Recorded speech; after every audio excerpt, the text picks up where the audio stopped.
Hello and welcome to Naija's Geeking Out, one of the best comic book podcasts you can find around, at least in Nigeria, as far as I know. Maybe in Africa, because I don't think there's anybody better than me talking comics in Africa right now. Oh God. And with me and the rest, and the rest of the people that join me in this podcast, Red the Regular, how are you doing? Before I answer, let me just put it out there for the record. The year is still young. Tunde is missed twice already. X is out today. Only two of us have 100% attendance. So when we start saying Red You- the regular, don't be putting him out anyhow. I'm glad to You've be here. missed, you've actually missed episodes this year, so I don't know what you're Which talking episode about. did I? Which episode did I miss? I'm sure you What missed like the what fourth if episode this what if year. no? What if was not the regular Monday? I missed the what if episode. Uh, So okay. thank Okay, you. like you said, the year is still very young. We'll count attendance at the end of the year and check. Okay. Okay. Dapo, how are you doing?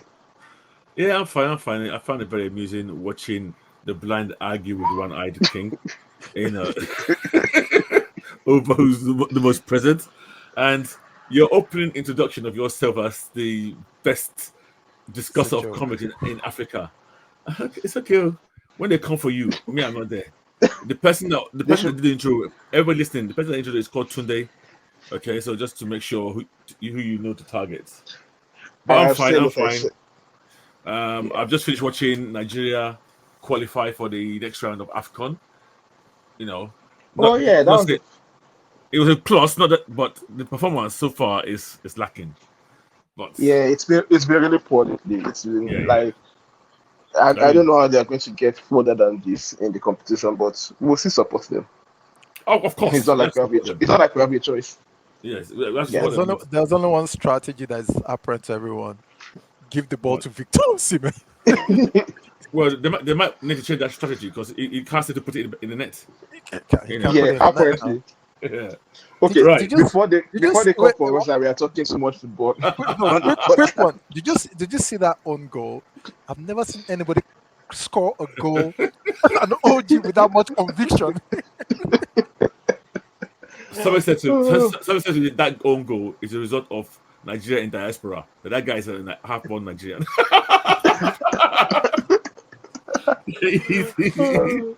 Right. Okay. Okay, Comics. Okay, Comics. Comics. comics, come, comics. Comics. Okay. comics. And Okay, today, actually, I think for the first time in a long time, we have pure comic talk today, like the actual comics, the source of all the superhero stories. We spent a lot of time talking movies, talking TV series, talking news. Today, no TV, no movies, no news, pure yeah, comics. yeah, and it's funny if you remember when we started the podcast. If you guys can go back to the very beginning of the episodes, we actually were only focused on comics. We're all like, we're not doing movies, we're not doing these things because we didn't want to divert too much. And now doing a comic focused episode is now like one of those special occasions for us. Yeah, So it's yeah, good to be back to our roots, basically. yeah. This is our roots, and I wish we do more of this. If I'm being honest, but there's been so much content for a period that we kind of just got overwhelmed. But luckily, I think we might have a little break for now, which for at least about around a month or so before Yeah, we. and it helps. And it helps that the comics, at least this year so far, we've had a lot of really good comic books to talk about.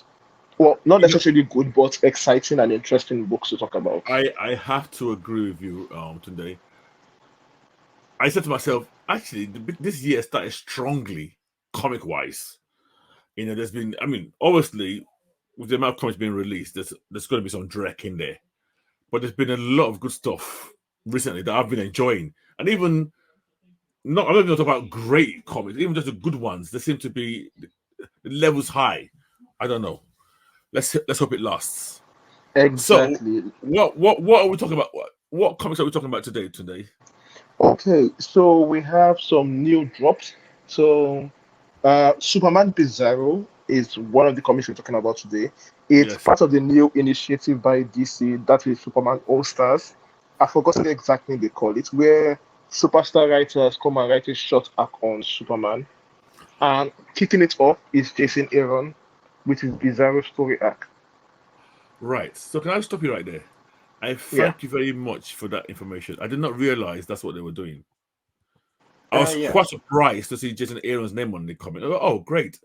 So if I understand you correctly, what you're telling me is he's going to write his own arc and then he's off.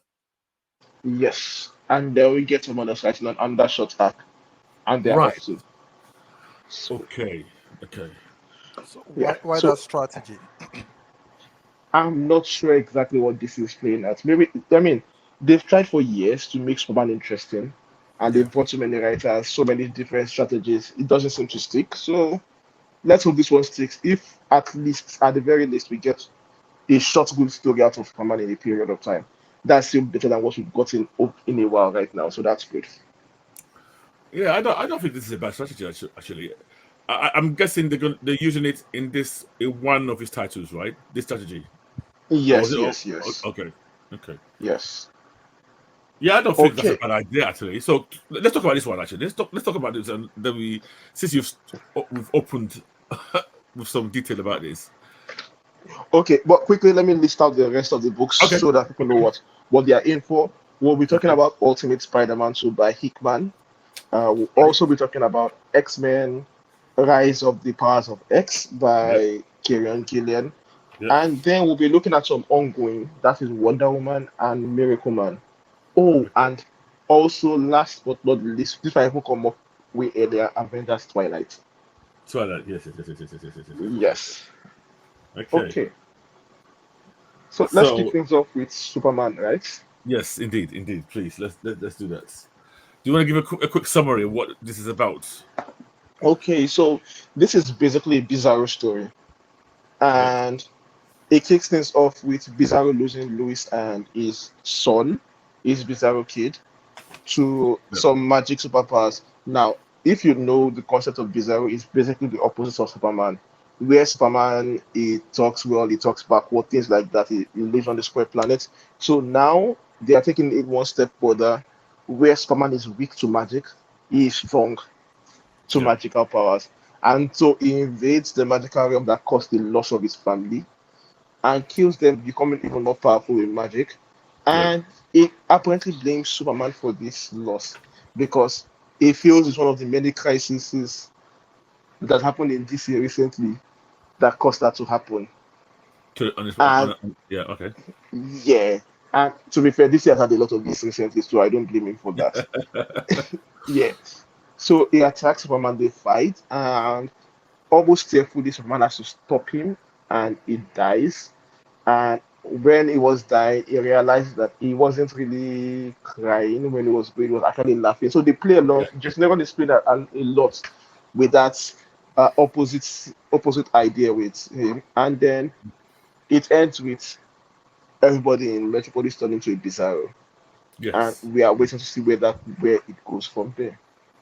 Like, what yes. did you think about it? Right. Before I even say what I thought about it, let me give you some background to my relationship with Bizzaro. I generally am not a big fan of Bizzaro stories. I've always struggled with the stories. One, his backwards speaking, and I always find it hard to decipher. And there's because when they do it in the stories, they're never really consistent. When it says "I cannot laugh," does that mean he can laugh, or does that mean he cannot be sad? You do not know how far to take the opposite. So I always find the stories confusing. I always struggle with it. The stories always tend to be, in my view, throwaway, never really of import. So when I opened this book, I was biased when I saw it was a Bizarro story. I go, oh God, Bizarro. Okay, here we go. But I saw Jason Aaron's name on it, so I thought, okay, you know what? I really, really enjoyed it today. I won't lie. I was surprised how much I enjoyed it. Don't get me wrong. The double speak or backward speak was still like kind of a bug for me, but I think they even played on it in a way that took me along the journey because even Superman was struggling with it within the comic. So it made me feel better about me struggling with it as well. I really enjoyed the concept. I enjoyed the idea of, and I don't know why nobody's done this before. That okay, magic empowers him as opposed to making him weaker. And the fact that at the end there seems to be a twist, I'm totally on board for this. So for me, I enjoyed it a lot, and I think it's a great start. Now, the fact that you've told me that Jason Aaron's only on this for an arc kind of makes me a bit sad. But then I also think to myself, well, at least the quality should remain high if it's just a short arc, and then somebody else takes over. So yes, I enjoyed this. I know you're not too sure, and Red was asking why they did this experiment. For me, great. Let them do this. I'm all on board for this. Yeah, so just some context on the experiment before I Yeah. address it. It's Superman Superstars, and Jason Aaron is the first one. He's doing this for 3 issues on Action Okay. Comics 10612 to 1063. And Okay. then another writer takes over. I think that is Joshua Williamson. And yeah, he is doing House of Brainiac story from 1064. And then they will announce the next superstars that will be working on it. So yeah. Okay. Yeah. So for this particular comic, I'm not the biggest fan. Okay. One thing I Why is really that? like, Yep. I don't That's know, what. Yeah, go on. it doesn't feel, I don't know, it's turning everybody to Bizzaro monsters. It doesn't feel too challenging. Let me Okay. put it like that for Superman as a character. I don't feel, what's the word called, the stakes for him in The this particular danger. story. Okay. Yep. Yes, the danger, the conflict, like what he has to go through to actually overcome this. I'm not seeing it yet. It might play out later, but as of right now, it doesn't feel. It doesn't feel. What's the word for this? It doesn't feel impactful, basically. Yeah. Yeah. So yeah, okay. The stakes are not at a level that you would want, basically. Yes. And it's not necessarily the stakes of the comic itself. Are like, oh, he still has to save the world in this comic. Everybody's talking to Bizarro, talking to Bizarros.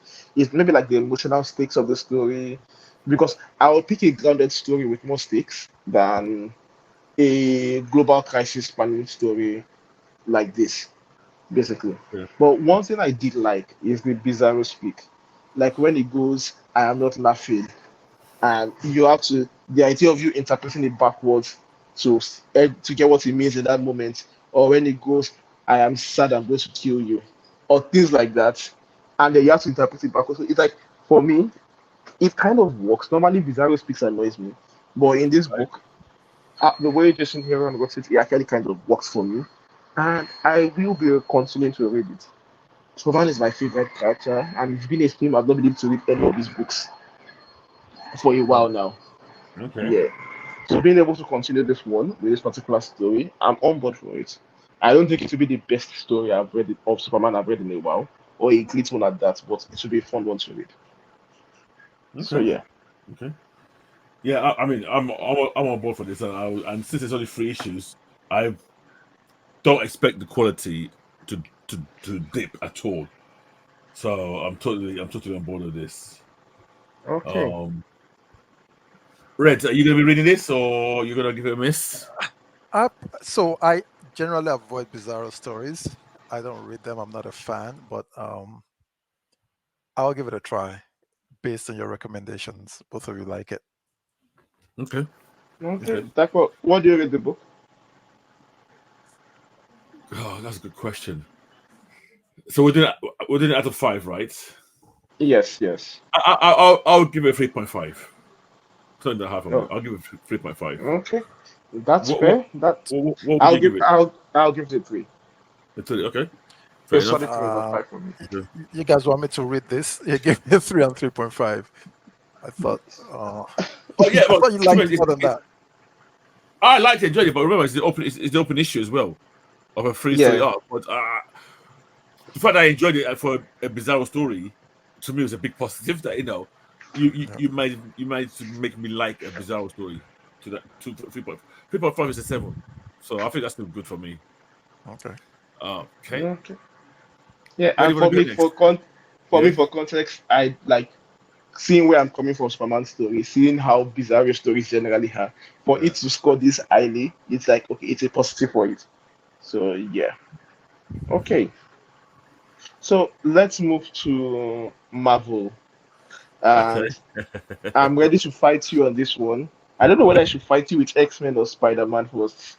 Which one? Like, Let- it's let- going to be violence either way. no, it won't be violent. Let's do X-Men because I think Red has some questions Yes, I Okay, have quite a few as well. questions. So let's do X-Men. okay. X-Men. Uh yes. Right, I Rise mean, of the Powers of X. yeah, Rise of House of X. I mean, just for our listeners out there. So if you've been following the current storyline in X-Men, it's all about the fall of Genosha. What did I say, Okay. Genosha? The fall of Krakow. Kakra, yes, and the fall of the X-Men. So basically, they've lost their paradise that was Krakow. They're all on the run. Some are on Mars. Some they've been hunted by Sentinels all over the planet Earth. You know, the standard Yeah. X-Men status quo. This issue that we're going to talk about, it's covers future timelines of the. I want to say the future of mutants. I'll just say the future of Earth generally, how the timelines work out. So, if anybody remembers, we had Maria Target, whose Mhm. death resets our timeline. Every time she dies, she resets our timeline. That's her power. And she's been using it to see the outcome of the whole mutant human AI battle. And she's been trying to reset it to get it to a point where it favors mutants. Currently, she's no longer on the mutant side. Anyway, this book basically explores at least 5 more extra timelines. I'm saying this from memory now. And we start to see there's a certain threat that we see, and we'll go to details. But one thing I'll say about this comic is you'd have to read it minimum of 2 times to get the thread of it, because it's if you read it the first time around, you will get some questions. Oh, what's happening here? Why is this person not affected by this timeline change? How did this person come back? And at the back of the comic, there's almost like a kind of a 2-page explainer that you have to read, and then you go back Yeah. and read it again, and then it makes a lot more sense. Now, what you have, and I'll say this up front, is you have 3 factions in this comic that are actually outside of time and space. That's the first thing you need to understand. Just three. Okay, who are the 3 factions? I think Okay, so I have an idea, okay, but so go ahead. they're saying which 3, only 3 makes me question my understanding. So the first faction is the so-called enemy, and we'll come to detail about that. So the Enigma, he's outside of Yes. time and space. Mhm.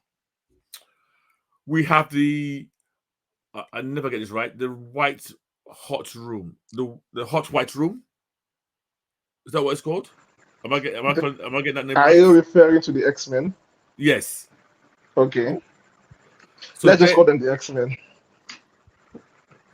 no, there's a reason why, because they're in the what they call the red hot room. So they They're basically in a fit room in. outside time and space here. Yes. So that's it. And the third team, and now it's just in my memory. And sorry, I'm just doing a quick check who the third group were that were also outside time and space.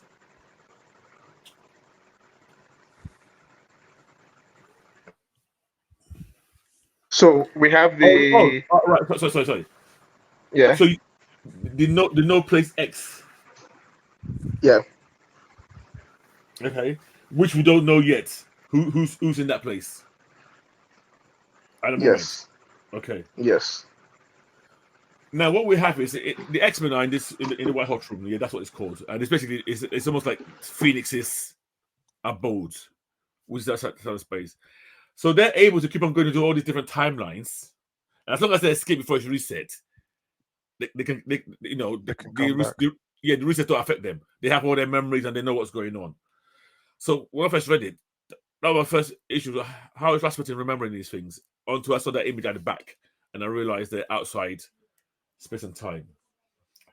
Basically, what's happening in this comic is the X-Men are trying to avoid a future where this Enigma Comes personality online. Mhm. takes over or wins. And how does this Enigma win? In the timelines, the AI are basically trying to call what you call a dominion to Earth. A dominion is, oh god, I'll get all technical here.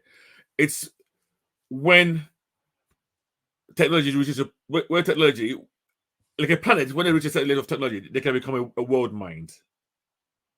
But then when I think it's a galaxy reaches that same like a lot of world minds from a galaxy world, and they become you call it dominion, and it's basically the highest level of technology, tech arc. It's basically a technological god. Do you agree with my description of that entity? Or not? Yes. So Okay. that's for some additional context. It's I think it's called the Kardashian scale, which Right. measures Yeah. intellect as a function of energy, how Yeah. much computing power you need to power a system, and that's how Right. it measures intelligence. So if you require the power of a sun to Yeah. power it, that level of intelligence. If you require the power of a galaxy, of Correct. this thing, and that's where the scale keeps going. So for X-Men, the very top of that hierarchy is the Dominion. And this Yes. is where it gets interesting for Dominion. Once you Yes. become a Dominion, you now exist across all timelines in all possible realities, across all Yes. time. I think that's the interpretation for it. I'm not Yeah. 100% sure based on some things that happened in this comic book. So, Yeah. yes. No. Right. Okay. So I would question that. I don't think the Dominion itself by itself is outside of time and space. From what I've seen, I think it has the potential to be, and I think so. Just to go back a step, the It AI is outside of time and space is it? because, yes, because every single time Sinister. Okay, so spoilers, guys. We are entering into Yes. deep Yes. Marvel metaphysics here. Yes. So basically, if you read the Sinister War of last year, Yes. the entire goal of the Sinister War of last year was for Sinister turning a timeline and seeing how far he can achieve Dominion status by himself. Yes. Correct. Basically. So at the end of that, as it gets to the end, he actually gets there, and then he realizes there is already a Dominion existing Yes. at that point in time, and that throws him out of that time, and he loses basically. Now, Yes.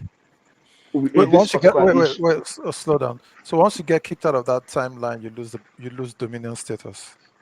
no, it No. didn't get to Dominion status. Oh, he He didn't was get to about it. to. He was He was about to. about Okay, to, okay, and then he realized that oh, there's another Dominion ahead, and that one just okay. basically absorbs it. So what has Oh, been okay. happening? Yeah, what has been happening so far across multiple timelines, according to the graph at least at the end of the book, is Mhm. that whenever any of these particular characters reach that level of where they're supposed to become a Dominion, Mhm. this pre-existing Dominion shows up and absorbs them, basically Yeah. increasing its own power. So that's what I wanted to make. That existing Dominion, which is Enigma, right? Yeah, He's the one who's outside of time and space. The normal Dominions are not. they are not. Yes. Yeah. Okay. Fine. Okay. Yeah, that's what I want to make. So Enigma itself is outside of time and space. Now the close of Sinister that is seeded through all the different timelines are the ones trying to achieve Dominion by themselves. And the idea is that when the Dominion comes, which is called by the AI, so the AI is almost the AI's goal in all the timelines is to call the Dominion and merge with the Dominion. Sinister's plan is that when they call that Dominion, he's going to then try and wipe the memory of that Dominion and just basically subsume his put his own brain into it basically and become Yep. a solo Dominion by himself. That's his whole idea. And that's what the X-Men are trying to prevent. But then they realize that there's this Enigma guy who's also outside time space, who always seems to come in at the right time and almost take over the Dominion himself. And the normal citizens, the ones who are within the timeline, they kind of have a, should I call it failsafe? Basically, they end up killing Amira. And once they kill Amira, they know that stops that timeline and they can start again. Yep. So it's even trying to explain it, it's come across really complicated. No, I But think I find it actually a lot simpler if you look yes, at it. If you zoom out, a Yes, lot yes, further, and you try to understand what they are trying to if accomplish if here. if you assume dominion status. Ironically, Actually, that's yes. how you have to read it. Once you once you put your viewpoint as from outside the timeline, it then becomes very understandable. Especially Right. when you see the X-Men jumping in, trying to stop something, and then it's failed, and they're killing, and they're just jumping out. Because my question was, why are they surviving? Why are they remembering? Until I So realized, yeah, go on.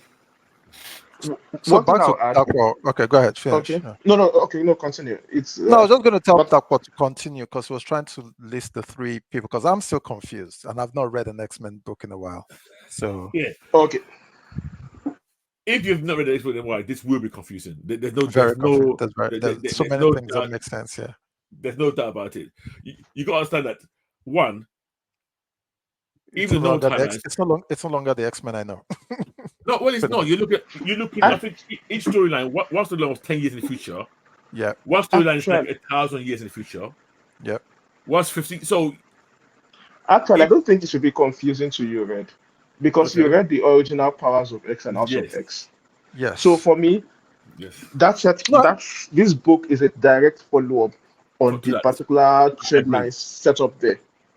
So if you read the Powers of X and House of X, you remember the multiple timelines where they Yes, travel 10 years in the Yes, I future remember. I and a remember. I remember. thousand I years in remember. the future. Yes, I remember all of that. yeah. So if you Yes. remember So correctly, that stopped at timeline But 10. okay, but I don't remember who are these characters. Obis and No, no, Status. obvious. No, no. Okay, I don't know. So I don't remember Doctor Status, but Shadow Tiger. I don't remember uh, Shadow Tiger. I don't remember Doctor yeah. Status. no, I so know Nimrod. No Yeah. problem. all those characters don't matter. Yeah, As far they Okay. don't Okay. Shadow Tiger, the rest, they really do not matter in this particular Okay. story Okay. they're telling. yeah, So if you look at it from that point of view, okay, they are telling a sequel to the House of X, or they are telling a coda to that particular story established there. Okay. What is basically happening is that in one of these timelines, in one of Moira's timelines, Yeah. the X-Men failed and Enigma achieved Dominion status. And so at the end of every timeline is always going to be Enigma. And then we have a group of X-Men that are existing outside time of space, yes, and they are trying to stop that from happening, Yeah. trying to yes, stop that Dominion from coming into being, basically. And yeah, so they are basically jumping between the timelines and trying to stop that from happening. And it's complicated more by the fact that Moira, Sinister Can is using that to make multiple clones to create multiple different timelines and causing havoc all over the way. So basically, this book, if you look at it, and this is how I see this book, it's going to be a retcon of everything Hickman has done from the beginning, because the goal, Terminator on steroids.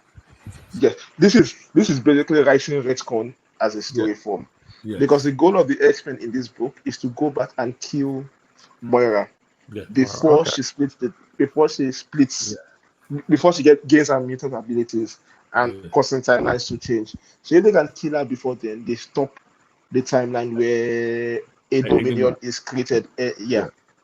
basically, Why don't they just go back and kill her parents? Well, in if effect, the, so what? they can, So what we know is, remember from the original story, Mara's abilities activate at the year 13.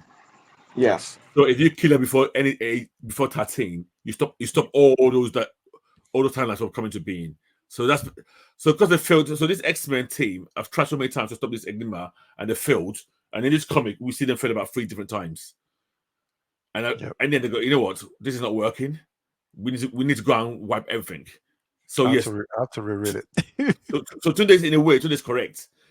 This is basically going back to what Hickman did in the beginning and Mhm. say, you know what, Myra, F off. We're killing you very early on. Now, so if they uh, succeed,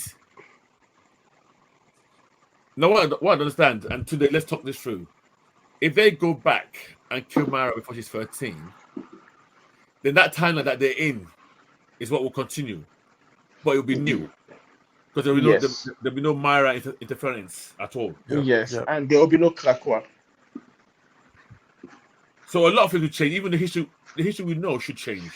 Correct? It won't actually. It won't really change. It will change on the surface, but it won't really change in terms of reality because basically before Hickman, that was a timeline without Myra interfering. No, no. But they didn't keep I because mean, Myra grew old. She had interactions with all the X-Men. She's got a kid yeah, who's part of X-Men. So if you kill her at 13, a lot of things have to change. yeah, but yeah, a lot of things will change theoretically, but knowing what Marvel is doing and knowing whatever they are going through, nothing will really change materially. It will just allow authors, future authors, the ability to tell stories without actually adhering to continuity. Say, oh yeah, Myra is dead, so let's change things a bit. But yeah, that's what's going to happen for See, that Marvel. would annoy me because things like Proteus, the whole Proteus story should be gone. They shouldn't remember anything along those lines. Anything that had to do with Myra and her. Did she not date Professor X for quite a while? For a And while. She Yeah. did. where in Scotland, and then I think she led or she's part of an Excalibur team. I'm trying to remember what she's done in the past. Therefore, I can Yes, bet one of the possible solutions, one of the yeah, possible solutions that will happen is yeah. that they gave Myra the cure of her mutant power, so Myra still exists to do everything she did. That makes a lot of And sense. Yeah, okay. So actually, that resolves almost every issue I have. So yeah, because before we knew her as a human, so yeah, basically they go so back to that cure, and she goes back to being a human. Yeah, exactly. And right, we go that back makes, to the normal X-Men Does she stories. want? Does she want to get cured though? Oh no, she does. She she would not doesn't. want to. But Okay. if they go back to when she's 13, she And would have cure. no idea that she's a mutant anyway. Yeah. So Yeah. basically, that's where I am with this particular. I don't like it. Let me say, I don't like it.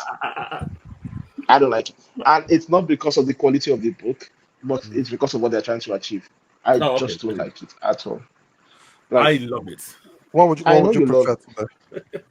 I would want my Krakoa back, and they should continue Krakoa. This is just wiping out Krakoa from ever happening. It's just basically a retcon of everything that has ever happened, and it's Right. worse for me. So let's can we establish something today? Yeah. If they do what they're doing, can am I safe to assume that the X-Men team who were doing this reset will remember everything? Most likely. So those will be the main changes, or maybe some Okay. of them sacrifice themselves. But people like Rasputin, Yeah. I think she's being set up to maybe a new major character. Yeah, I think so. Yeah, I So think so. Yeah.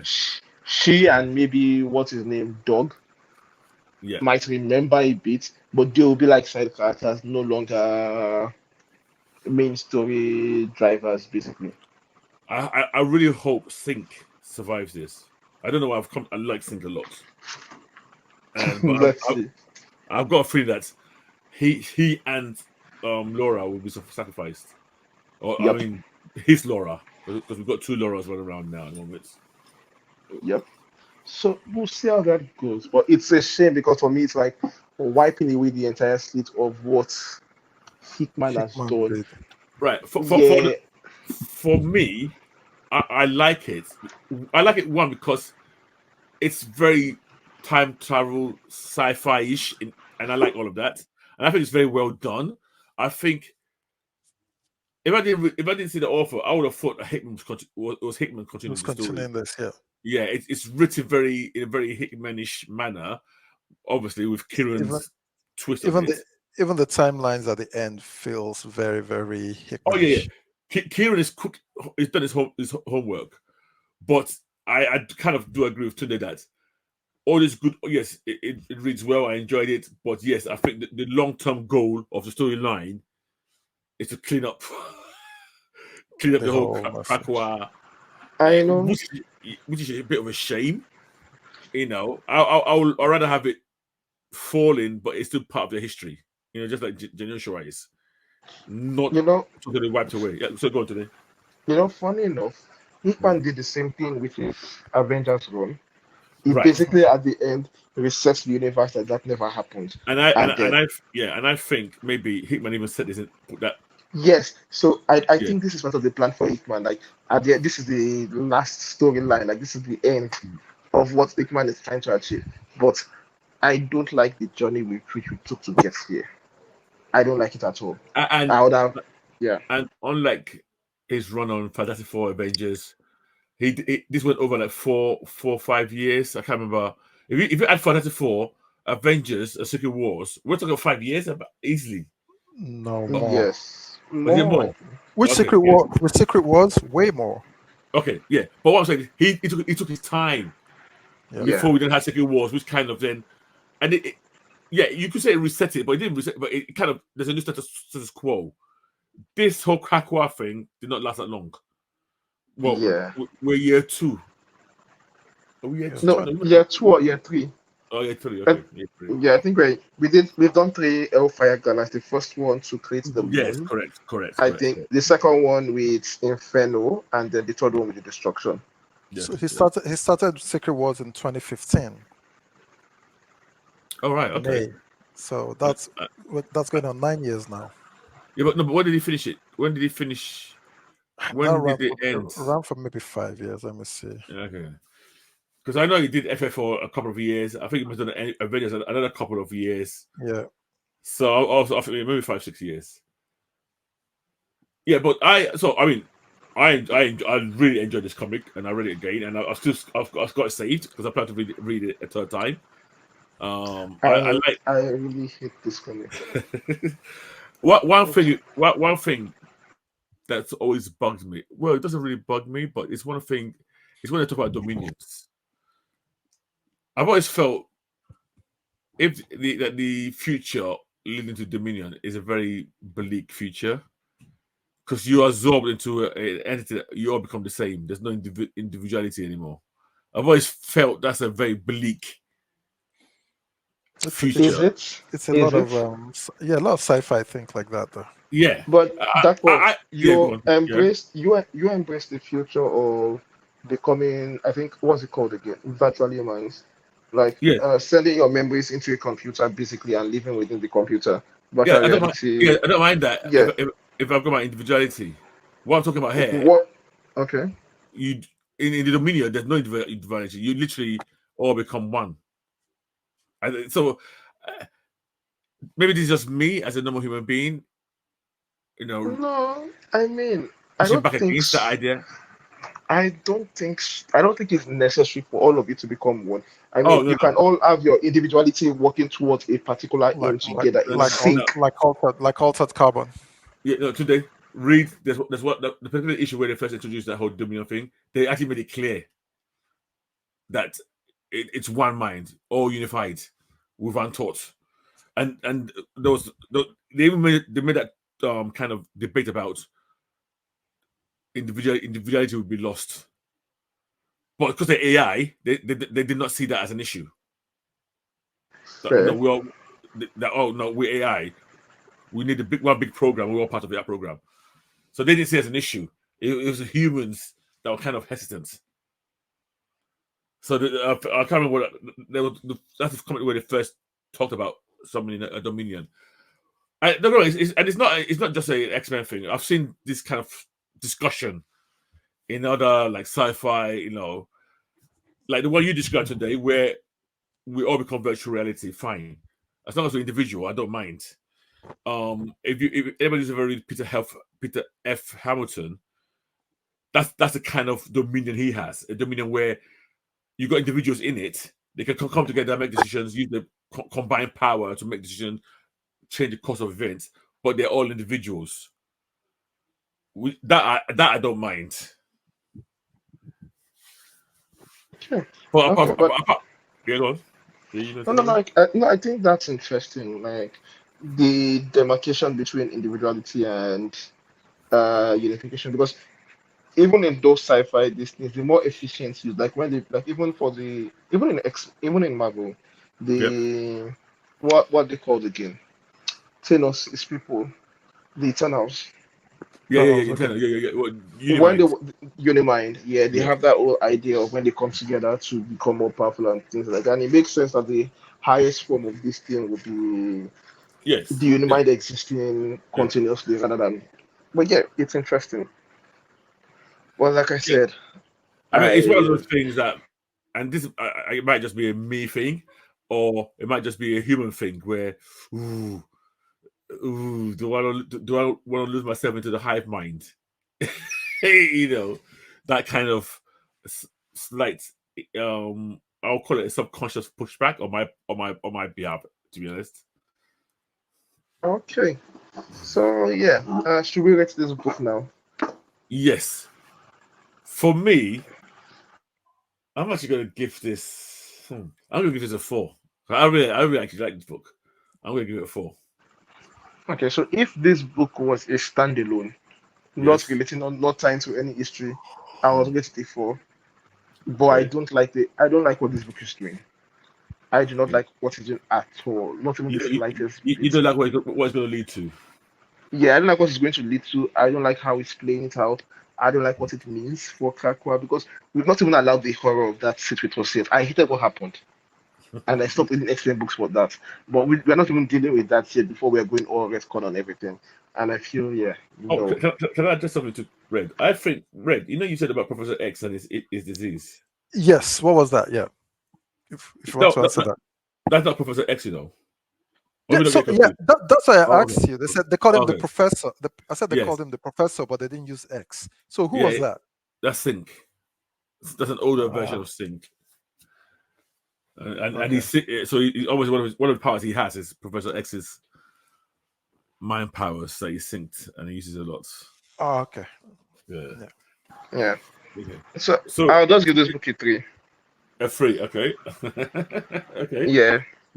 I'll have to reread it. It's a 2.5 for me, just because I don't understand it yet. No, it's fair. And you're not Yeah. the one. I think Kex had an issue with that as well, and I can see why because I had to read it twice, so I can see why. But I think if once you read it second time, it becomes a lot clearer.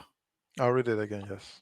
Did you read it once or twice? I want to see if you did it, or did you just read it once and got it? Once. Oh, see, to me that's impressive because No, I but read it once. I had to take. Okay, so I had to take my time to go back. Like as I'm reading each page, I'll be flipping back, move I forward. got Right. So it. it Okay. wasn't as if it was just one straight through it like that. Okay. Okay. Yeah. Right. So that was X-Men Raise, and this is just one issue in among the whole sort of X storyline. But I think this sets a lot of direction for what's going to come next. Yeah. Yeah. But we'll see how it goes. I'm not sure I might be reading the future books in this until it ends. Then I come back and check it out. Because like I said, I'm not a fan of what they're doing with X-Men right now. So yeah. Okay. Moving on to the last new book that dropped this year that we're Okay. talking about, and that's going to be Avengers Twilight. Oh, okay. That got I thought you were talking about I Ultimate thought you said Spider-Man. Ultimate Spider-Man. I thought that was it. When did that drop? Oh no, I want to switch between. Okay, I Okay. forgot about Okay. Ultimate Spider-Man, but I want to switch between hating and actually Okay. enjoying the book. Okay. Yeah, I Right. want to Okay. split my hates properly. Right. So Okay. Avengers Twilight, Yes. basically Captain America's answer to Dark Knight Returns. That's how I see this book. Hmm. So what happens here is all the Avengers are old, and real life has caught up with them. This Steve is a failed politician, basically. So, okay, so additional context before we go forward. Something happened in the past and something tends to happen. And few superheroes are not allowed because they blew up one too many times. Yeah. And if Steve got his powers taken away from him, Tony is stuck somewhere, thought Yep. to assume dead. And now we see their children taking over and all of that. We see this kind of world which is painfully real. I think that's the biggest credit I'll give it to it. If we had Avengers in the 60s, this is how they will be in real life right now, where they are old. You see people like Luke Cage and Daredevil in this book as well, where they are all old and all of these things. And their biggest enemy is fake news because Yeah. people Yeah. don't remember heroes anymore. People don't care about them. There's a lot of curfew. Police brutalism is featured every day in this team. And the main inciting incident is a documentary on why was it was it Red Rescue. Skull is the Rescue. true Yeah. hero. It was Yeah. the true hero of World War II and was Yes. actually fighting to take down Hitler. Yes. And this sets off Steve something fierce. Uh, And then he goes to debate with Tony's kid, James, which yeah. I find a very interesting character. And James is like, yeah, you guys, and James makes a lot of good points. You guys define heroics, what an hero and what a villain is in those days. This is not, who knows what the truth is. And it talks a lot to the current mentality of the fluidity of truth. Like, your truth is not my truth, blah, blah, blah, that kind of thing. And it's putting up this kind of worldview that you see common Can, around can, people nowadays. yeah, can I make a comment? Can I make a comment on that? Yeah, When you opened your discussion on this comic, you said it's Captain America's Dark Knight. I did, and to be honest, until you said that, that didn't actually click with me. For when you said it, it clicked. But when I was reading it, do you know what came to my mind? My view of the story overall in my mind, it was like Captain America versus Gen Z. In a way, that's how I saw this comic about. Oh god, the Gen Z guys have taken over, and now they're looking at, oh, look at you all, your lies. They're embracing different views of the history. You know, oh, what's his name? Red Skull yeah, was a hero. He was fighting against Hitler, but Captain America came in with his American can-do foolishness. So that the remix, there's a lot of remixing and a lot of denying what is truth. I had this feeling that this is like a Gen Z view of our heroes from the past. That's how I saw it when I was reading it. But I like the fact that you said yeah. it's a Dark Knight You see, version. you see, you see, funny enough, when you said Captain America versus Gen Z, Yes. and I said Dark Knight Returns, combination of that just means that we are living in an apocalyptic area, basically. So Dark Knight, so because Dark Knight Returns takes what is the worst possible future, and Yes. actually no, what is the present reality at that age? Because I think Dark Knight was written, It's yet. it reflected the mindset of Yep. those people then how they view the Cold War and everything and all of that. Yes. And Mm. this is written reflecting our current mindset on Yep. how we view truth, how we view telling Yep. standing up for people, police brutality, Yep. Gen Z's alternate reality, alternative truth, and everything like that. So it's like, yes, this is shaping up to be a good book, basically. Yeah. Yeah. And oh, I thought we didn't. I forgot to mention at the beginning. This book is written by Chip Zdarsky and drawn by Acuna, and it's. So I it think looks it's. really good. Yeah, it's really really good looking. that, I, that don't- I helps a didn't even lot. know what I didn't even know what's out there. I just grabbed it. I'm gonna read it. Yeah, it's Kex is not very pleased with this book. Maybe because I've been hyping it. I don't know. That might be a reaction to me shouting Zdarsky's back. But yeah, I enjoy Oh, it. that's. Sorry? I said that's why, because it was like Yeah, we've been shouting his back. yeah. There's a scene in here that I'm surprised that Kex was not happy about. What Um, scene was that? the Spider-Man scene. Oh, please. Oh, please. Like, ah, so Kex hates Spider-Man, basically, for a really good reason. But in this scene, it kind of works because not only is a calling in that scene, I think it's a callback to when we've seen Yeah, Spider-Man die before in previous stories in the past. I think even in Ultimate Spider-Man, it's a callback to what Captain America said in that particular book. So I think it works yes, narratively here. So yeah, in this particular book, though, there are a lot of, and I will say this first, this is the strongest first issue in a comic book I've read in a while. Of all the three first issues we've discussed so far, of all the first issues that we're discussing so far, I think this is the strongest of them all. Because, yeah, I have to agree. yeah, Yes, yes, yeah. I'm not sure how that is going to land it because his writing so far, of recent, of late, has not been the best for me, and his ending has not always stuck the landing for me as well. So yeah, but if he lands this book well, it has the potential to be up there with some of the best books written in a yes, while in comics. In a while in comics, because it's taking on real subject matter that has not yet been handled properly in comics yet, yeah, and using the view of these heroes to do it. So yeah, I'm really looking forward to how he does it, and hopefully it doesn't turn to a just punch the bad guy in the face kind of book.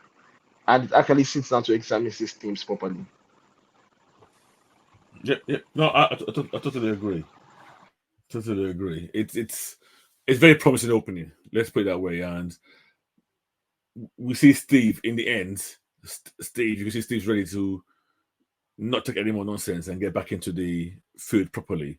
And I just want to see how it turns out for him and the other heroes. I want to see updates on what happened to all the other heroes. You know, I know they touched on a few, but it's a good book. If you like books about the future end of some heroes, this is one of those ones. It's like a Kingdom Come, a Dark Knight Returns. Okay. Yeah, you know, that kind of. Anything about Thor in there? Now, I'm going to say something here. There's not really much about Thor in it, but weirdly, there's a bonus story page at the end, which is very weird. It's a throwback to a Loki and Thor story about how Loki hates the fact that he's the reason the Avengers exist. So this is a story from, I think it was a Walter Simonson story. Okay, they create this story as a bonus in this book. And today, until I saw that, it started making me think: has Loki got something to do with this? It literally started making me think: has Loki got something to do with this? I really hope not. I want the story to be exactly as it is on the surface. Oh, you don't want any get out of jail card, like I don't want any. The bad guy wiped our memories and made it happen. Yes. I want it to be exactly what it is on the surface. Captain America finding a recording with truth. You don't want dreams, reality warping, alternate timelines, nothing. No, I would absolutely hate it if they do that. I don't think it's going to be about what I'm thinking. I'm thinking that one of the people behind this whole fake news might be him. That's what I'm thinking. I don't even want that one. I want the fake news to be. See, Captain America is coming back in costume, in thinking is going to shout truth and say today. I want him to come to face with the reality that is not exactly what people want. That people actually want the news the way it is, and I want to see how he navigates that kind of life. Otherwise, it would be like the ending of Wonder Woman, the first movie, where she defeats Ares and the bad guys all stop fighting World War because Ares is responsible for that. Yeah, I don't want something like that. I actually want a story where heroes are faced with the reality of how people are and what they do in response to that. So yeah. Okay, cool. That's fine. So let's go this one. Yeah, I'm going to give it a 4.5. I'm giving it exactly the same score. Exactly. That's high praise. Yeah, 4.5. Yeah. Yes, it deserves it. It really does. I would recommend this book anywhere to anybody to check it out. Yeah. Okay. Right. So where are we going next? Spiderman. Let's talk Spiderman now.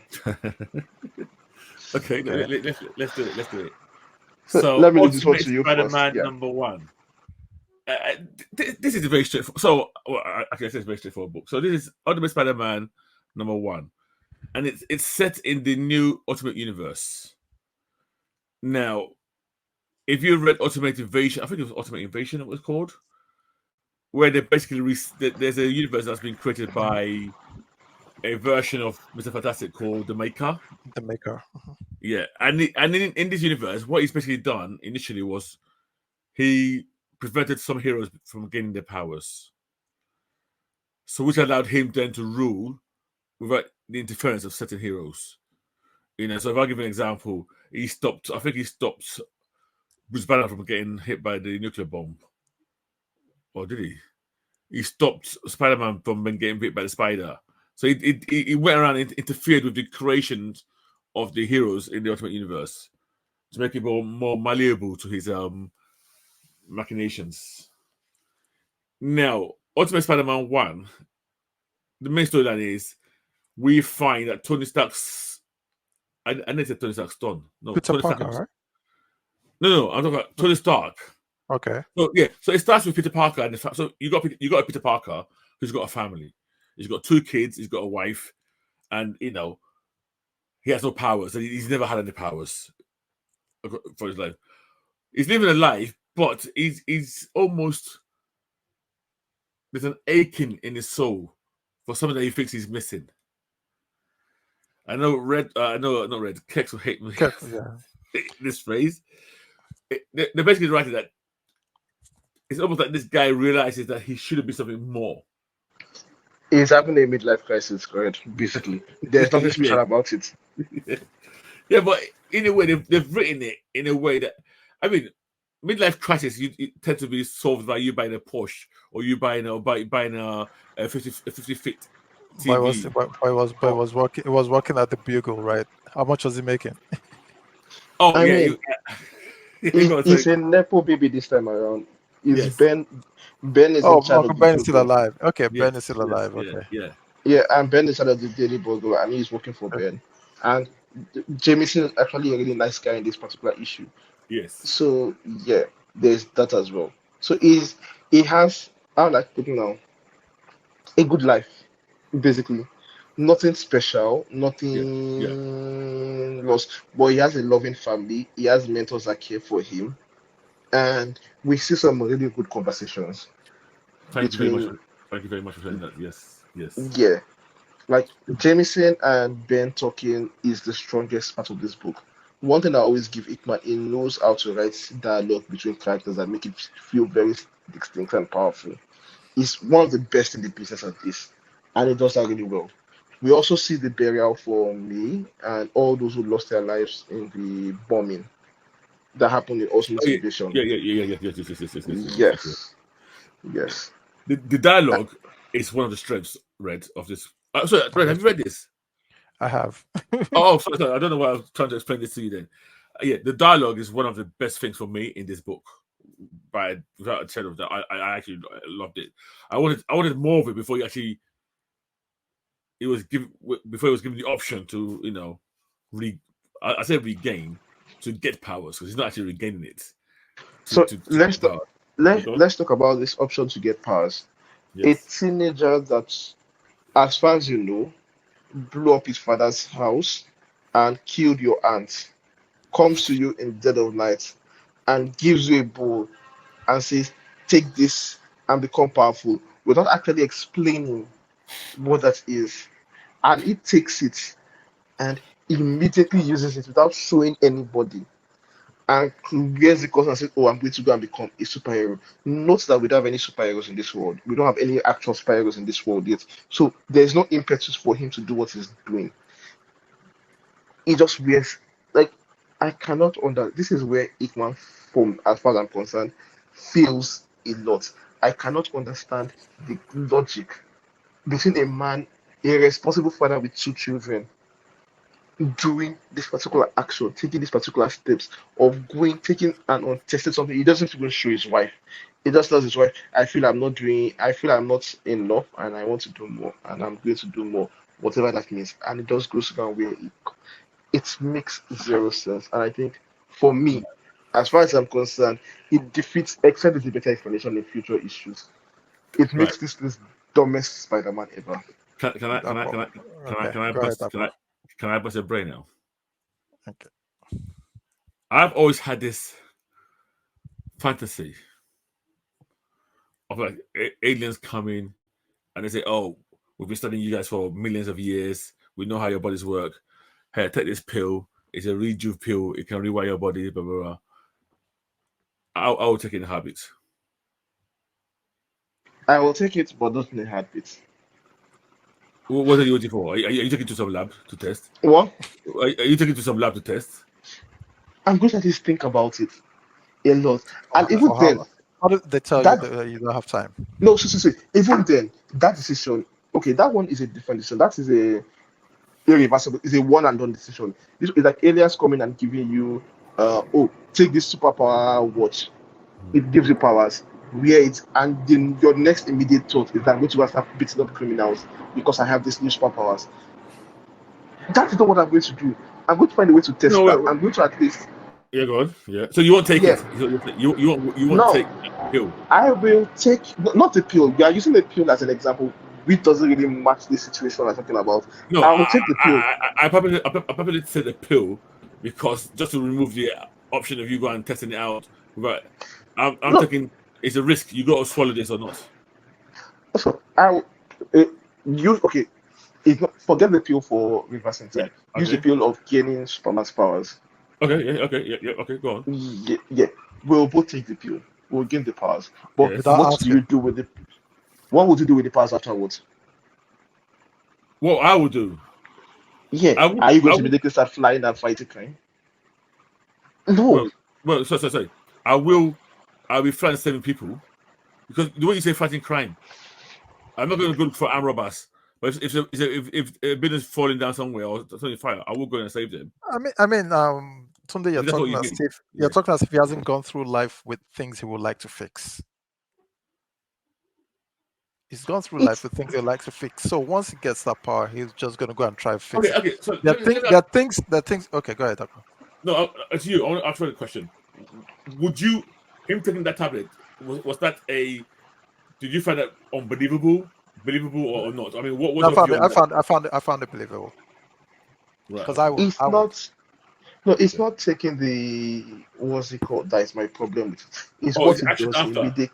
Okay. Yes, it what it Okay. does immediately afterwards. It's the fact that it seems like he's going to want to hide this thing from his wife because Oh. it purposely did not tell her what it Okay. is. Yeah, and I'm like, Mr. Man, I understand your fantasies, but you also have responsibilities. Like, you don't take this kind of mega decisions on your own. Say, oh, I'm wearing this, I'm going to go and do this. It's something that at least you would raise this topic up and discuss it. Right. You're going to at least be So more careful about how you test it. today, can I stop you right there now? Yeah. I can tell you for a fact now, especially when you're married for a long time, you'll be surprised people will make that unilateral decision themselves. They will have that Many, discussion. many, Many. many. Many Okay. will. Oh, Tunde is not married. Yeah. I'm not here, Many so will. maybe. Yeah. Let's Because let's just leave it at that because yeah. we're Okay. being Yeah. recorded. Don't let's get too deep.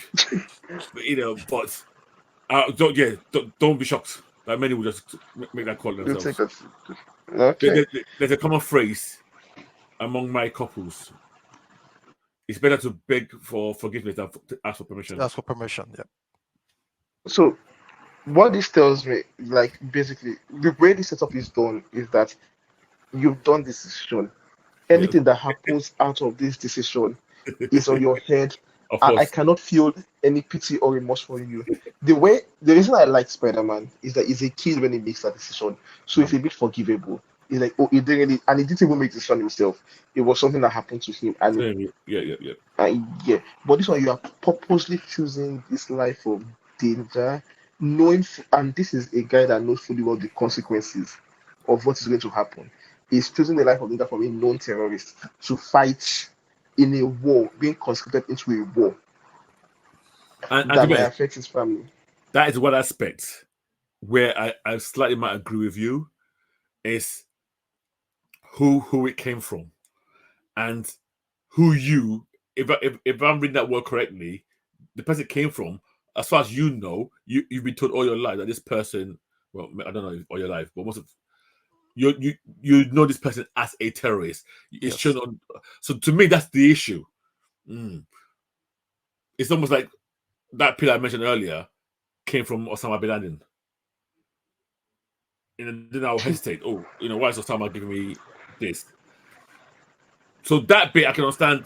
There might be some hesitation, but I then put it down to the fact that in the comic world, and I'm doing air quotes there, he almost feels the absence of his Spider-Man. He almost feels they were destined to be Spider-Man, and this seemed to be the answer to the aching he's had in his long heart. I'm trying to make up excuses here, but that's how I read this. Why he was very quick to trust the source of this pill or whatever it was. So I've been giving Hickman a very long group this entire comic book run since Ultimate Invasion started. I think this is the point where, unless things change dramatically, I'm starting to call this entire thing shit and not properly thought out. This is where Okay. that is where I am with this particular book because based on what we're seeing coming forward in the next couple of weeks and what has happened so far, I am not left with a lot of hope on the quality of storytelling that we are getting here. Again, not to be completely done on a book. the writing, I would totally read a comic book of Jameson and Ben Barker. just doing their own thing. I think they are the stars of this book. They decided to quit the bubble because they refused to do their names and say, okay, you know what, Yep. fuck it, we're going to go and start our own. And then them discussing exactly what it means to tell the truth and how that is difficult in modern times, where Jameson asking that, what do you mean by telling the truth? That's not really possible. And Ben goes, oh, okay, I would not tell an untruth. Instead, I would not lie as a Yeah. motto. I think that dynamic makes a lot of sense in the book. Yeah, it does. I liked it. I liked it a lot. I like the dialogue. I think there's only one bit of dialogue that I did not really like, but everything else I enjoyed a lot in this book. So do you So, want to? Red, what about you? so I'm trying to see what on this problem is. You said somebody brought something to you and you doubted it. In a way, the way the dialogue was written, I would buy it. He's not just saying, "Hey, take this, share this." He's saying you're supposed to be a lot more than this. You're supposed to save the innocent. You're supposed to protect the innocent, and that was taken from you. Um, and he said, "I'm doing this with in 6 months," or how did they phrase it? And it's going to be back. The way that was sold, I think for anybody, I wouldn't even question it. Ah, ah, I wouldn't question it. Red, I have a bridge to sell you. I'll just quote it very No, well no, and make sure. no, no, no, no, no. No, I wouldn't. No, I I wouldn't don't- question it. I wouldn't question it because at some level, everybody feels there's a hero in them. And I think you're right. Everybody has their own blind spots. Yeah, I think in this case, this was this guy. This you could say this is his yeah. blind spot. This is where they can 419 him. yeah, but like the way this story is written, So you anything that said, happens, but like I what said did he? earlier, But everything that happens to this guy, did he use the yeah, powers? You said he he used used it that. now. It was the suit. It was the suit already. He was about to jump off the. That was the very last page. Yeah, Yeah, but but he didn't use. He didn't do anything. but he's not They, fight. He's not fought he crime didn't yet. fight. He Uh, didn't even. We've not been shown which that he even knows how to jump. the so the station for the second issue is him versus Shocker, Oh Ultimate well. Shocker. So we'll find out how that Mm, goes. Yeah, okay, But yeah, we've heard mm. how that comes across. Yeah, the way so anybody that was listening to you will be like, oh well, he believed that then he all of a sudden he knows how to use it. He doesn't know how to We'll, use it, s- or we don't know that yet. It's we'll a see. nano suit, right? It's not like he put it on and it's not like he wore yeah. a suit. It's not like he No, he's wore a not. cloth. But they gave him the original spider. Yes, Yeah, Yeah, and he let that's it bite him. Yeah, so yeah. that's it. And that's all he did. yeah. So yeah, So I know. I really don't like this at all. I know you Like don't. I don't because and here's the worst part about it that we are reading this story 20 issues, 30 issues from now, and Mary Jane lives in or his child dies, and I'm like, yep, I cannot feel sympathy for him. It's your fault. You stirred this nonsense. Ben dies. Like the sympathy you normally feel for Spider-Man stuff ahead, up to a Yeah, but point. I his cannot life feel is. it for this guy. But if there's anybody that lives for the greater good at his own expense, it's Spider-Man. Yes, No, but indeed. this guy, I don't consider this living for the greater good. All what we are talking about is not him choosing to live for the greater good.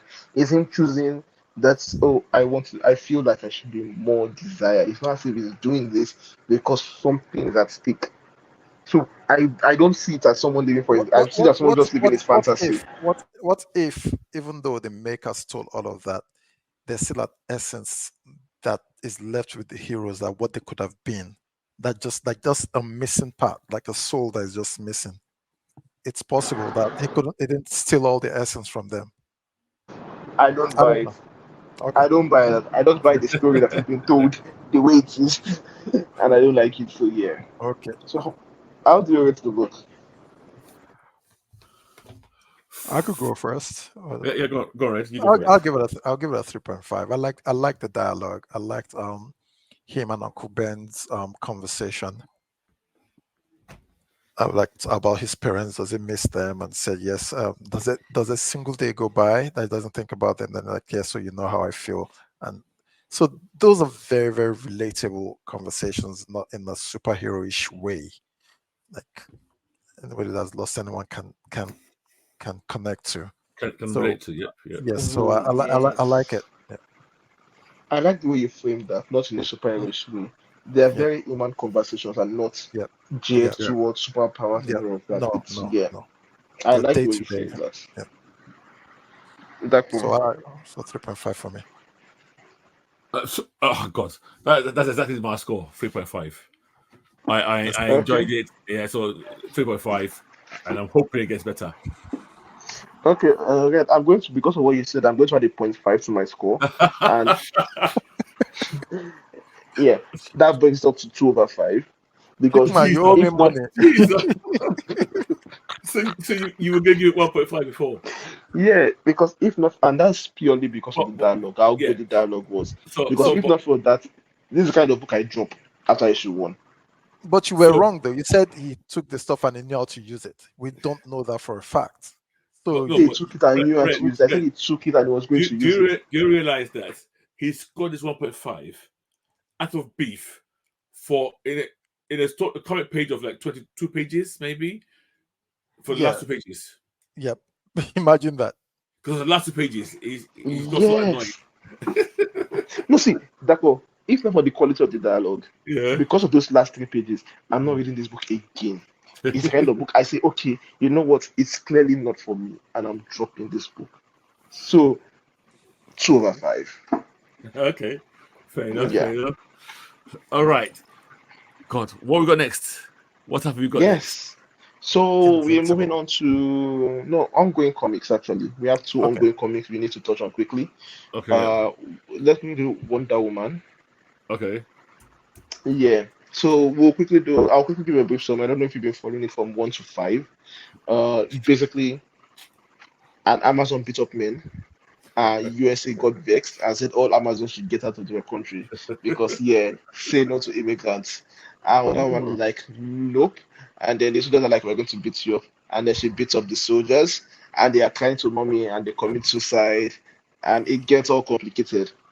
Behind all of this is some bad guys that apparently rule USA with Yep. the opposite of the lasso of truth, the lasso of life. And finally, we see Wonder Woman assembling a goon squad, while the bad guys are also assembling their goon squad to take on Wonder Woman. In between Yep. all of this is some Tom King kind of writing, if you're into that kind of shit, and storytelling. But this is basically what has happened over 5 issues. Yeah. Who has been reading this book? Not Well, me. I have. What have And you thought so far? I think the premise is just so stupid and executed very poorly. Uh, the premise Double this negative. sorry. Said that's This, 2 negatives already. well, yeah. Well, okay. Let me put it this way: the story that he's trying to tell has been told many times in comics, and but he's done it in a very bad way.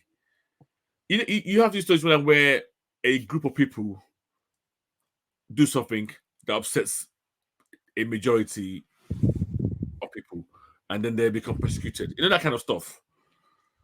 But there's a way of writing it. Hey, you have one person. But this storyline is literally this storyline. This is how it reads: a Nigerian beat up 2 white guys, and then immediately the government is calling for the exposure of every single Nigerian, and I don't, and now they want to go to war with Nigeria. That's literally where it goes from that point to the. So one, that it makes no sense at all. But let's put that to one side. It's Tom King. I'm used to this kind of, you know, I'll call it lazy writing. And don't get me wrong, Tom King writes some books that I like, but he also writes some books that I think he's just been a hack here. This one is borderline between both, and this particular issue I want to talk about, the current issue is I feel kind of highlights the good and bad of this guy in my view. This issue is simply the village gathering a team to come for Wonder Woman, and it's every page of them gathering their team. This is the villains is balanced by a Wonder Woman trying not to get the team. So she's trying to tell her normal compatriots I don't need your help. I don't need your help. And she's going around trying to get them to swear an oath that they will not try and help her when she goes up against these people because she doesn't want them to get hurt. Now let's forget this stupid idea that you're telling superheroes, Amazons like yourself, let's come and help you. That doesn't make no sense whatsoever. But she goes to them, and you see that she visits them one by one. So she goes to, who does she go to first? Actually, Yara. Oh yeah, Yara. So she goes to Yara, which is I guess she's called Wonder Girl. I don't know if no, she's not called Wonder Girl. She's Wonder Girl. Yeah, okay, she's called Wonder Girl. So she goes to Yara. Right, I need you to swear an oath. She goes, obviously, she goes, no. She goes, right, we're going to have a contest. If I win that contest, you got to swear that oath. You choose. So she allows Yara to choose what the weapons of choice are. So they choose arrows. So they have this marksman contest. Wonder Woman wins. And Yara promises not to interfere. Then Wonder Woman goes to see Cassie Sandmark. She chooses strength, like arms. That kind of surprised me. But then the logic given by Tom King as to why Cassie would choose strength, because I assume automatically Wonder Woman is stronger than Cassie. That was just an automatic assumption on my behalf. Well, Tom tries to imply, because Cassie's strength comes directly from Zeus, and that Wonder Woman's strength doesn't come from Zeus. So he kind of gave an idea of why maybe Cassie would choose strength, thinking that she would win. She doesn't win. So obviously, it was a stupid choice in the long run. Wonder Woman wins the arm wrestling. They did an arm wrestling contest. So she also vows not to take part. Now this last one annoys me the most.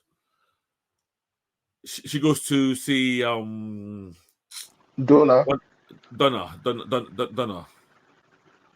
last. And guess what Donna's choice is, Red? And it's a unique choice, and it's a good choice, in my view. What did you say? I said, what was it? What was it? I don't know. I can't guess. PS5. So she goes, right, okay. Bit me in... actually, today, were they playing Superman... Batman. Yeah. No. Yeah. What's that game called? That real life game? Oh my God. Injustice. Injustice, right. Okay. Yeah. It seemed to me that that's the game they were playing. Now, Donna, Red, you know Donna. Donna was a Teen Fighter. Yes. She spent ages hanging out with Big Grey, hanging out in the Titan Tower, playing games. This is what they did, playing games. There's nowhere on Earth Wonder Woman's beating.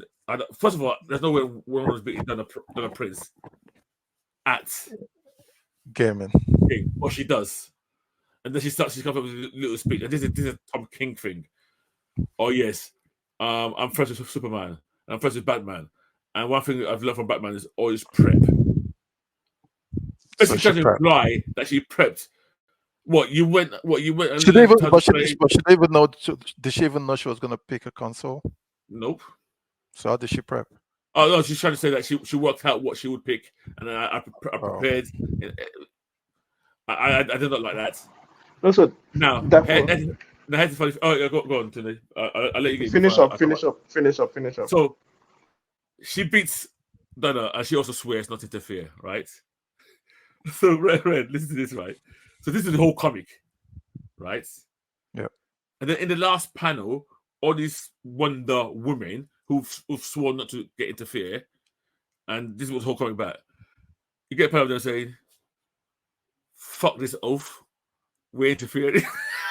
It's actually a good panel because basically they all decide they're gonna break that oath, and they are gonna help Wonder Woman. F Wonder Woman. We're gonna break the oath. It's a great panel. It's one big massive panel of this thing. The panel is good, but it simply meant that Tom King set this all up just just to be able to do that one panel. thing. Yeah, that one last panel. Okay, And, yeah, so so go on. Right. Yeah, so go this on. is this is where I disagree with that boy a bit. So you call it lazy writing, but I don't Yeah. think it is. Tom King is one of those writers that is trying to do so many different things at once, and is so in love with uh, structuring your stories on so many different layers, and that's what he does in this particular book. Now, it doesn't make sense. Now, a really good writer will be able to do that and also make it make sense narratively. Yes. And when something achieves that, it's really very good. But sometimes it doesn't achieve it. But in this book, he's trying to do one a different character study for each of these ladies. Like, okay, that's in terms, it informs the choices they pick, it informs the way they behave. Like, okay, Yara values accuracy and the way they talk to themselves. So it's trying to like for you to pick up this book, you're trying to say, okay, I'm studying these individual characters in as little action as possible, in the way they act in their actions as possible, and then in the way they behave.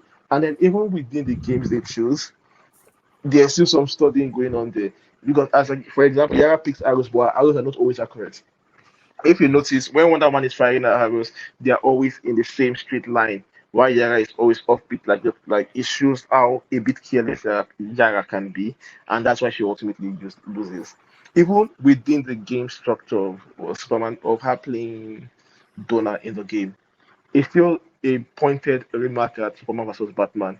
Where at one point Wonder Man goes, yeah, Batman is a bit of humbling because Superman never really goes all out on him and blah blah blah. That's why it loses, and that's because she is playing with Superman and Donna is playing with. But also like he's trying to do all these many things, different things, all at once in a book, and sometimes it doesn't always land. But if you've read something for a while, you can pick these kind of things out, you begin to notice that okay, for each issue, he's playing with so many different structures at once and trying to see okay, how can I make this how will I put what's the word for it? This structure interesting narratively. What can I turn on its head in terms of timelines, in terms of how I tell my story? You're trying to explain Tom King to us. No. I'm trying to say that this is what Tom King is doing in this particular No, book you know that makes his when faults. you have to do that. When shall I No, done see, plenty? it's But go not ahead. how will I put down. I'm not trying to salary his fault. I'm just like I get where it's coming from and I get why it doesn't always land because he's still learning his craft obviously. And so sometimes when he does these things, he loses complete sight of how to tell a clean story from beginning to end. First of all, which should be the first thing you figure out before you now start adding multiple layers of complexity to it. Because Hickman does the same thing in some issues. Other writers do it as well, where they build up so many, they're trying to tell different stories at once, but he takes it to the max with his paneling and everything. So yeah, that's where I think Tom King sometimes fails, and why his book sometimes can come off as a mess because he's thinking on like two levels of things ahead, and we are looking at what we are looking at is Catwoman beating all the flashes, and we're wondering what the fuck is So going on here because that doesn't make sense. if you say Tom King is just learning his craft, No, not okay, not how long do learning you have this. to be? How long do you have to be in the industry for you to Okay, stop let me to not no use longer be let a me not use learner? learning this crap. Okay, let me not use learning this Okay, crap. It's you It's have to rephrase that. experimenting. Okay, It's okay, that's better. experimenting. Can't tell It's me. Yeah. experimenting. Yeah. I mean, my issue with Tom King and the gaming issue, Donna versus Donna versus Diana in that game, to me is equally as bad as the flashing, as Catwoman looking at the flashing. That's how I found it equally bad. You You see, know, he, that was yeah, go on. for that. I'm sure Tom King, when he was writing that, he Hmm. did not care about power levels or anything. He was just caring about the points he's trying to make in that Yeah, particular story. yeah, but That he ignores the logic. yes, Yeah. yeah, that's my problem. Yeah, you're right. He's trying to hammer home this point, but the logic doesn't make sense. It's the same way when what's her name, Harley Quinn escaped the Trinity, and he tried to make oh yeah she's the best of oh look he does he makes these scenes or these panels where he almost tries to ignore the logic and just tries to make his own point, regardless of whether it makes sense or not. That Exactly. That game scene was one of those. And then when I saw that last panel, I literally rolled my eyes. Even though the panel looked cool, because I like the art in this book. I really do like the art in this book. But, and another thing about this comic, Red, is I've complained about this comic, right? I've complained about the whole premise. Doesn't make sense. I've complained about it's still not a bad read. Okay. But you have to forgive a lot of things. You know, the whole Sarge Steel thing. Oh, that's annoying to me as well. I have a lot of comments about what he's trying to do with the comic. I think I might wait till when it ends because he's doing the most. He's trying to comment on gender inequality and patriarchy and feminism and all of that, and he ends up doing the most. The premise is so ridiculous that we end up cannot take the story seriously. Like, exactly. Like he's trying to tell this really cool story about men and women, blah blah blah, and all of that. And then he has the most ridiculous bad guys. He has the most ridiculous stories that anybody really like. What the fuck are you just doing? Just make it simpler. You don't need to go this extra layer of clowning just because you're writing a comic book. You can actually make it make sense, basically. But oh well, like you said, it's not a completely bad read. Yeah, it's a good. Well, it's not good. It's not a good read, but it's not really that bad read. It's just a typical Tom King. Let's just rate this book. I'll go first. I love the art. I think that Okay. I love the art. It's really, I like bright colors and I like clean panels. This is really one of those. So I really like the art. And for that and some of the, you know what, I'll give it 2.5 over 5. Yeah, I'll give it a 2.5. I'm always a sucker for when a superhero spends time with a kid, especially a sick kid, and that happened in the previous issue. I love that bit. So yeah, Okay, 2.5. that is the previous issue. Why are you dashing points from the last issue and you put it on this one issue? No, I'm rating everything together now. Oh, One to okay. five. Yeah, one to Okay. five. 2.5. Yeah. Okay. So I think Right. we're almost done with comics. It remains Miracle Yes. Man. There's Miracle Man and Moon Knight, right? No, forget Moon Knight. We'll talk about it another day. Next one. Okay. Yeah, it's not that deep for no matter what. I Okay. think we've spent a lot of time. The Miracle Man. Sorry, is anybody else here reading the Miracle Man? By the way, Not me. I'm not caught up yet. right? Okay, so I'll talk about this issue and the reason I put this on here is so if you've been reading Miracle Man up to now, the Miracle Man that comic that Marvel are publishing is 90% the same material that was published decades ago when the rights for Miracle Man were owned by what's his name now?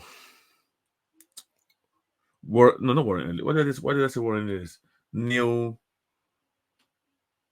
Neil Gaiman. Yeah, and then there's a Neil Hamilton. Who the hell is Neil Hamilton? Yeah, Neil Gaiman.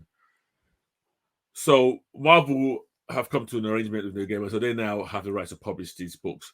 So they've been publishing these books, but they've been tweaking the original stories.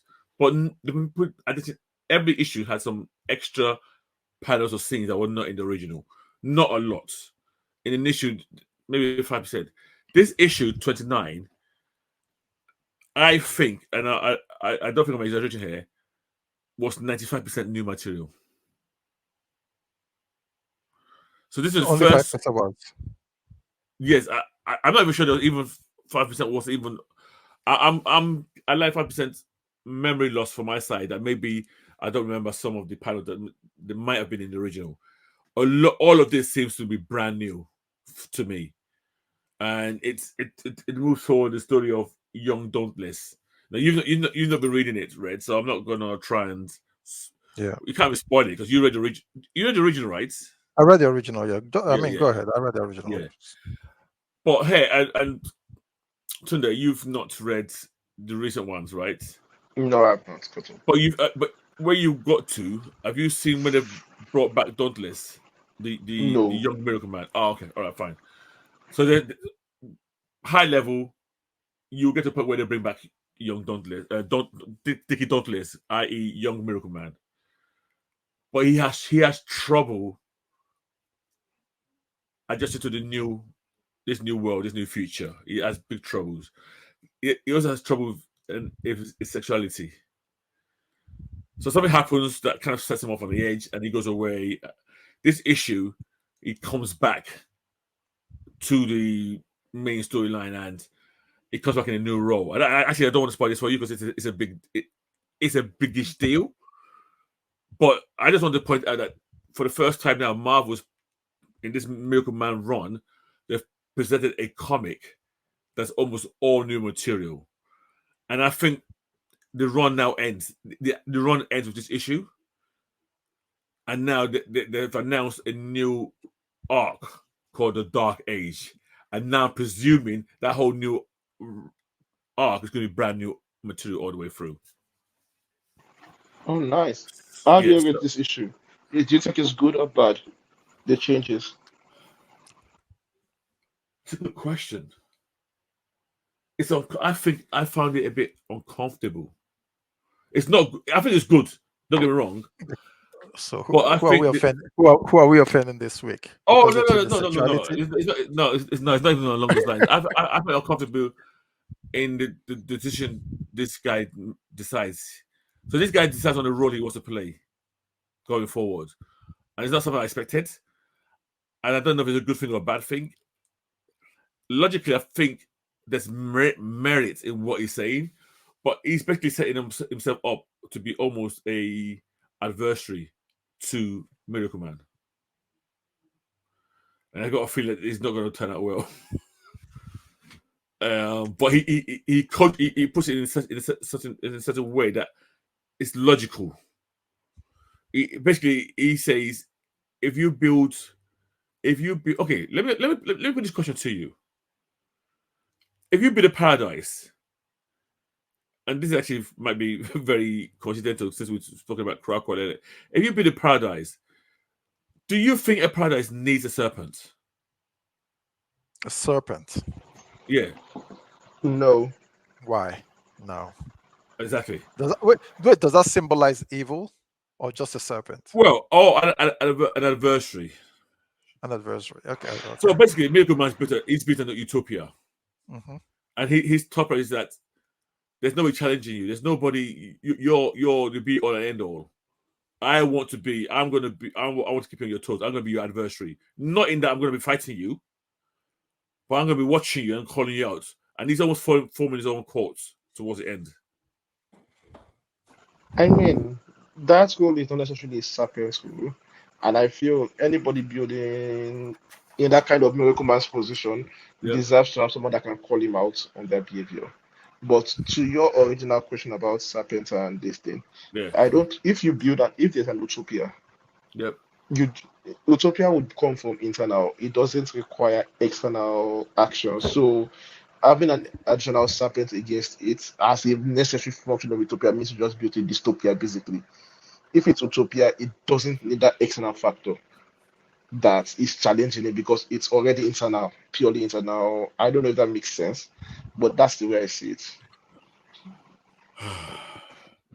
So what you're saying is that maybe young- this is not really the- an utopia because The young to his young, the balance. well, in a way that's how he's positioning it.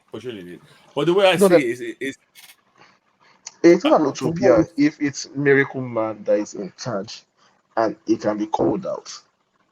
It is yeah, an but utopia if you remove like would the place still be an utopia if you remove Miracle Man from the setting? yes, it would be. Then what is this person challenging? Well, exactly. I mean, and we don't know because they leave it at the end. He's just been in the school, but he basically says, "Listen, I'm going to be your adversary." That's the phrase he uses, and I'm here to be the. But there's something also in the very last panel where it seems that there's a voice that appears from inside this guy, which I've got my suspicions. I don't know how, but if my suspicion is true, it's going to be more like the snake than just an adversary. So, I was a bit comfortable where this is going. it's you know the way you weren't happy about how Krakow collapsed. That's why because I like this paradise he's built, Oh, and I've got you a feeling do? that yes, I do. Okay. I know what side I am on then. Oh, yeah. So, Serpent, snake. yeah, but do I like it? Yes, I like the whole series anyway. I've liked it. This is the first issue of new material, so and it kind of put me on the edge, which is a good thing in a way because even the old books. Well, if you've read Miracle Man, a lot of it, a lot of bits of it are uneasy. You don't like it, you know. I mean, we remember the decimation of London. We remember there's so many things in that book, so it's still on those lines. But yeah, it's a good issue.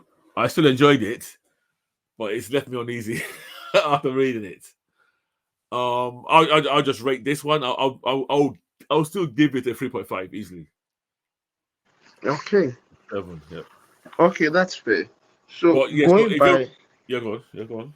yeah, so I'm going to pick it up to read. Yeah, Yeah, and and see. now it's a good time to read it because I Yeah. think you read this arc, it's done now, and then a new arc starts whenever the Dark Age apparently, Okay. and even that phrase, the Dark Age, you know that Means can't it's be gonna good. be dark. Yeah. Yeah, because I think this age, I always get this wrong. I think they were in the Golden Age at the moment or the Silver Age, and then they're going to the Dark Age. Yeah, so that's Miracle Man 29. Nice. Yes. So quickly a roundup of what we've discussed so far. Going by what we've talked about, I think Avengers Twilight takes the Yeah. most liked book, and then we have books like X-Men, Rise of the Powers of X. We have books like Bizzaro, which I think both of us are mostly positive, some negatives on it. Yep. Yeah, we argued on Spider-Man, Ultimate Spider-Man, Wonder Woman, and yeah, you rated Miracle Man 29 highly. Yeah. Yes. So Yes, you yeah, did. so for our listeners, check out those books. Let us know what you think about them. Yeah. Let us know if we're talking sense or talking rubbish. And we had Yeah, we had a teenager come on the show to tell us Marvel was the better superhero house. Yes. Tell that's you why they are teenage. That's why they are teenagers. They are never right. what I like most is that the teenager when she came on, she had passion. And I like to see that Yeah. in our youngins. Mm. All right, guys, let's start to say our goodbyes. Oh, next week, do we know what we're doing yet, or do we'll get back to them on that? I think we'll get back to them on that. Right. Yeah. Okay. We might still I'm, be doing I'm, more I'm going to comics. read. I'm going to read the Avengers Twilight. Yeah, and maybe Yeah, next you week should. you can come and give us your Yeah, view I'll give my on view. it. Yeah. Yeah, excellent. Yeah. Okay, guys. Okay. See you next week. And if you notice that the podcast was peaceful today, like there was no shouting, nobody was insulting anybody anyhow. I mean, and just as you know that, I mean, so if someone is absent and everything is peaceful and fantastic, I think it's a sign. It's a sign. It's a good sign, right? So Yeah, yeah, yeah, we know where the bad energy is coming from normally. exactly. Right. From the regular folks. Good night. And thank you guys for listening once again. And from me, it's a goodbye and see you later.